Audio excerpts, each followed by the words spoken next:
Assalamualaikum warahmatullahi wabarakatuh. Sebelumnya saya perkenalkan diri, nama saya Bang Yudin. Saya juga aktif di media ya. Sebelumnya pada 2016 lalu sampai 2018 saya bekerja sebagai jurnalis di media ACNN. Kemudian 2019 sampai 2020, kurang dari 2 tahun itu saya bekerja sebagai jurnalis di media tabloid Mulus Aceh dan Mulus Aceh.co untuk wilayah kerja Citimur dan Kota Langsa. Dan sekarang saya juga aktif di media Rilis.net berbicara terkait dengan apa.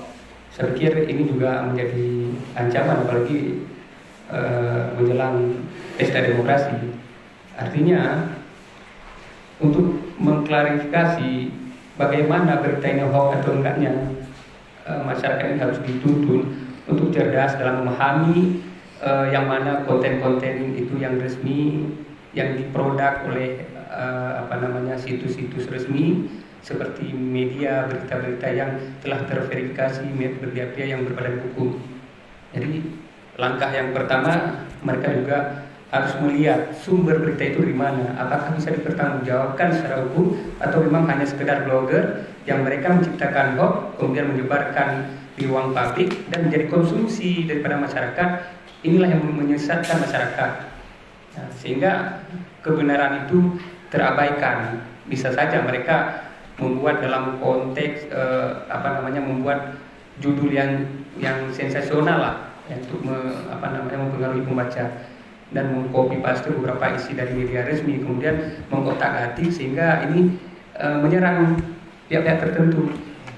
Itu juga langkah-langkah yang diambil. Selain itu juga kita juga harus mencermati alamat situs itu, apakah ini memang situs resmi, ya kan? Kemudian kalau misalnya media itu jelas ada blog redaksi, di situ ada alamat pimpinan dari perusahaan mana dan bahkan wartawannya yang kerja juga tercantum di situ.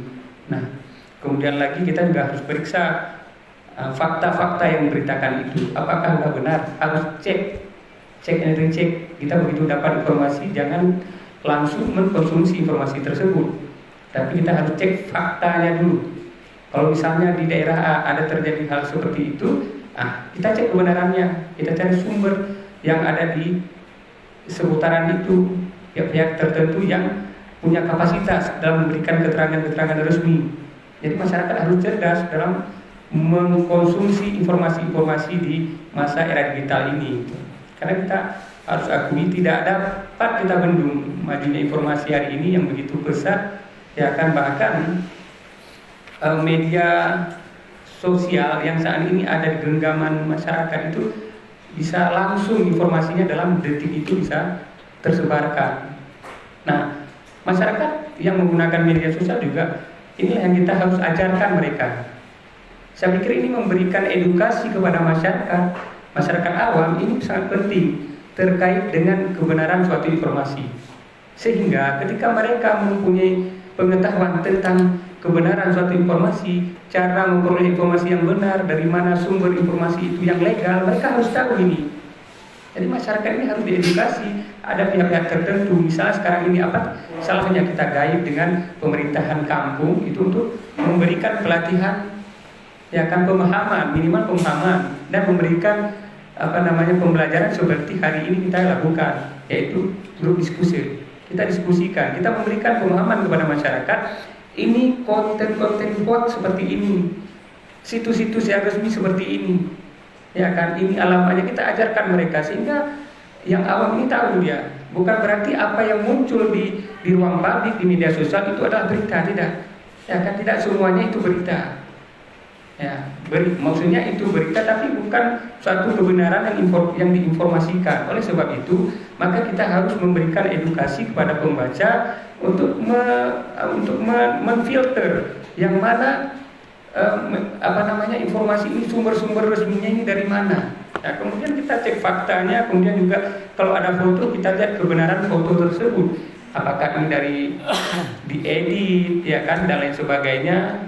Makanya kita harus memberikan pemahaman ini, tentunya untuk mengklarifikasi, untuk melihat yang mana media-media itu resmi atau enggak juga kita udah ada apa namanya, kalau di media-media resmi itu ada badan hukumnya gitu kan, dan terverifikasi juga, alamatnya lengkap, kemudian konten yang diberitakan itu berimbang apa tidak, kemudian sesuai dengan fakta kejadian atau tidak. Saya pikir pemahaman-pemahaman ini harus diketahui oleh masyarakat, sehingga begitu ada informasi ke ruang publik mereka bisa memfilter yang mana sih benar apa enggaknya gitu. Dan kalau terdapat informasi yang tidak benar, tentunya kita harus memberikan laporan kepada pihak terkait.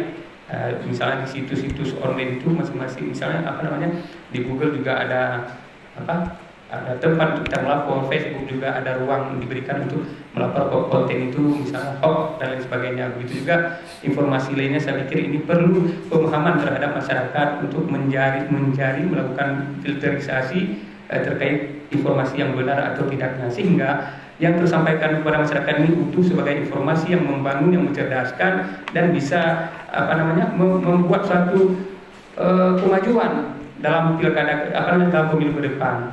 Jadi tidak ada lagi tersebar hoax yang menyesatkan masyarakat. Ini saya pikir sangat penting, dan sebagai awal dari memulai diskusi kita, saya pikir hanya ini saja dulu.